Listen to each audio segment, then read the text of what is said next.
Bagi warga perantauan yang berada di kota Lubuk Linggau, saat ini tidak perlu risau saat akan melakukan mudik lebaran dan bingung menitipkan kendaraannya, di mana pada tahun ini Polres Lubuk Linggau telah membuka layanan bagi masyarakat yang hendak menitipkan kendaraan baik roda 2 maupun roda 4 secara gratis, mulai terhitung tanggal 29 Mei hingga 9 Juni 2019 mendatang.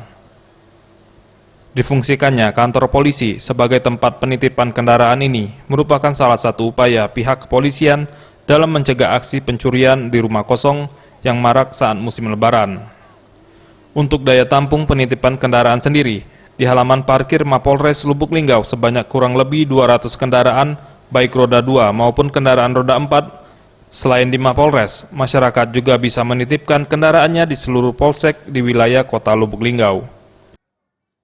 Keamanan bagi para pemudik-pemudik ini, silahkan saya menghimbau kalau memang tidak ada tempat untuk menyimpan yang aman, silahkan dititipkan di Polres Lubuk Linggau.